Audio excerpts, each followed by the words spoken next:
İşçi Sendikaları Federasyonu Yürütme Kurulu üyesi Andrea Cosondi. Bugün bize katıldığınız için teşekkürler. Thank you for inviting me. Yakın zamanda Kürdistan'da kimyasal silahlara karşı koalisyonla birlikte Kürdistan'ı ziyaret ettiniz. Gözlemleriniz ve görüşmelerinize ilişkin ziyaretin detaylarından bahseder misiniz? Absolutely. We were invited to go to Iraqi Kurdistan to meet with a number of organizations and people. Kürdistan'ı bazı organizasyonlarla görüşmek ve yetkililerle temaslarda bulunmak üzere ziyaret ettik. Oluşturulan delegasyonumuz 7 kişiydi ve hepimiz farklı çalışma alanlarındanız. Benim çalışma alanım işçi sendikaları ve toplumsal adalet sistemleri kökenlidir. Bizimle gazeteciler ve eski Avrupa parlamenterleri de vardı. Çok yönlü ve renkli bir delegasyonla oraya gittik. The trip itself was about 8 days and as I said we met with several people including Yaklaşık 8 gün orada kaldık. Bölgede gazeteciler ve haber ajanslarıyla da görüştük. Avukatlar, politik tutsaklar ve tutsak yakınlarıyla da görüştük. prisoners who have recently been released, also some prisoners whose families were there to talk to us, but Parlamentoda da politikacılarla da görüştük. Çok yoğun bir ziyaretti. Süleymaniye ve Erbil civarlarında da bulunduk. Very kind of busy trip and we traveled around Slimani and Erbil as well. Bölgede Türkiye'nin işgali hakkında ne öğrendiniz?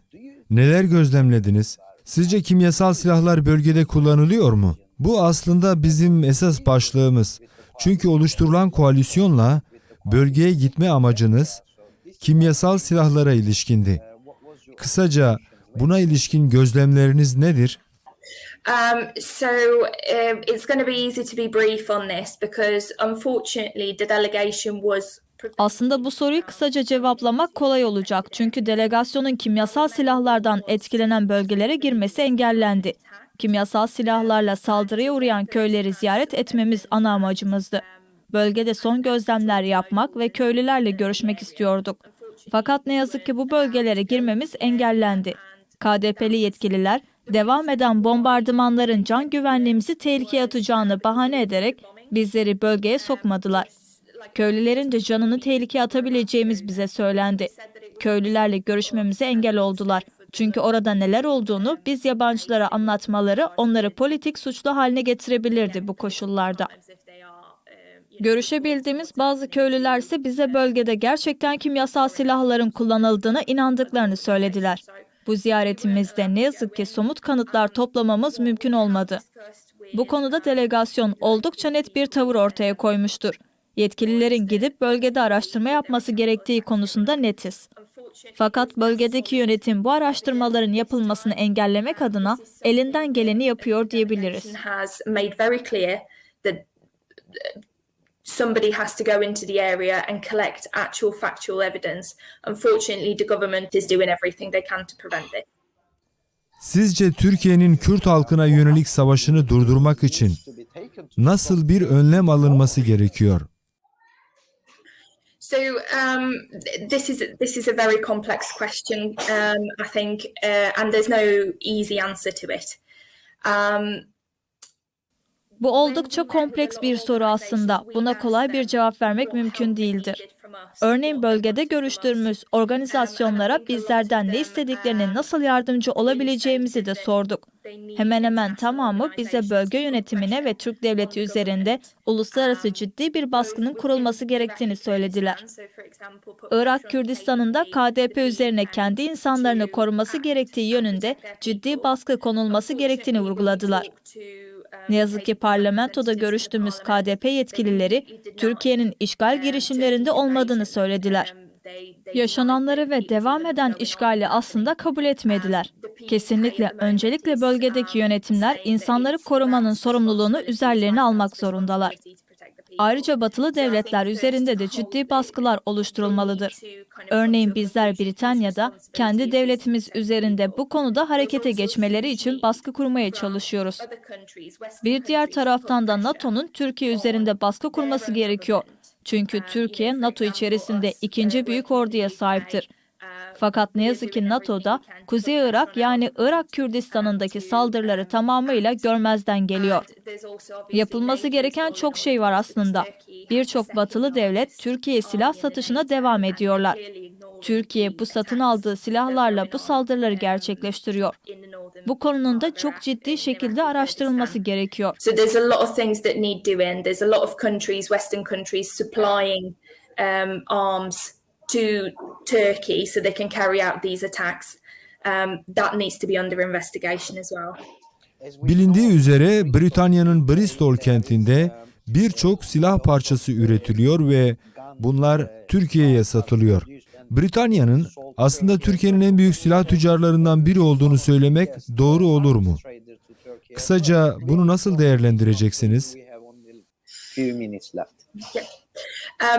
I believe that the UK is definitely playing a part. Kesinlikle Britanya'nın bu alanda çok ciddi rol oynadığını söylemek mümkündür. Türkiye'nin bu saldırılarına kapı açıyorlar diyebiliriz. Bazı gazetecilerin bu konuda bu silahları üreten firmalara sorular sorduğunu ve cevaplar almak istediğini biliyorum. Ne yazık ki bu soruları cevaplamayı reddediyorlar ve tüm yapılan anlaşmaların yasalar çerçevesinde olduğunu söylüyorlar. Bu konuda herhangi bir diyaloğa girmek istemedikleri açıkça ortadadır. Evet, açıkça görüyoruz ki Avrupa ve Britanya'nın yasal dediği şeylerin Kürdistan'da insan canı aldığı ortadadır. Son olarak bir sonraki adımınız ne olacak? Örneğin İşçi Sendikaları Federasyonu'nun Türk Devleti'nin savaş suçlarına, insanlık suçlarına ilişkin bir adımı olacak mı?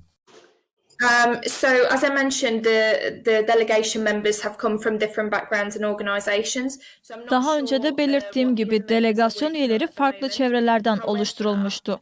Diğer delegasyon üyelerinin bir sonraki adımlarının neler olacağı konusunda tahminde bulunamıyorum. Fakat ben ve GFTU'nun yönetim kurulu üyelerinden John McCarthy de, ki kendisi de delegasyonumuzda yer alıyordu, bizler bir basın açıklaması yaptık. Tüm yürütme kurulu üyelerimizin bu basın açıklamasını kendi sendikaları içerisinde paylaşabileceğini de söyledik. Bu ilk adımımız oldu. Bu konuda duyarlılık yaratmak istiyoruz. İçinden geçtiğimiz dönemde dünya aslında farklı sorunlara odaklanıyor.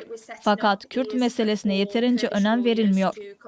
Ayrıca bölgeden Kürt avukatların Britanya'ya gelmek gibi bir talepleri oldu. Britanya'daki yargı sistemini incelemeleri ve gözlemlemeleri açısından bu faydalı olacaktır. Bunun gerçekleşmesi için girişimlerde de bulunacağız. Savundukları müvekkillerin haklarını daha iyi savunabilmek adına ve Irak Kürdistan'ında devam eden şiddetin durdurulması adına buna faydalı olacağını düşünüyorlar. Ayrıca profesyonel psikologlarla da çalışmalar başlatmak istiyoruz. Halepçe'deki insanlara bu hizmeti götürebilmeyi planlıyoruz. Örneğin Enfal'de de ve diğer bölgelerde de toplu katliamlardan etkilenen bölgelerde bunun faydalı bir şey olacağını düşünüyoruz.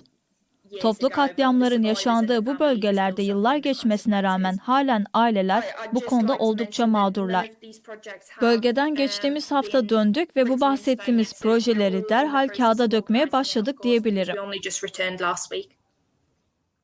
İşçi Sendikaları Federasyonu Yürütme Kurulu üyesi Andrea Cosondi. Bugün bize katıldığınız ve değerli yorumlarınızı bizimle paylaştığınız için teşekkürler. Thank you very much. Thank you.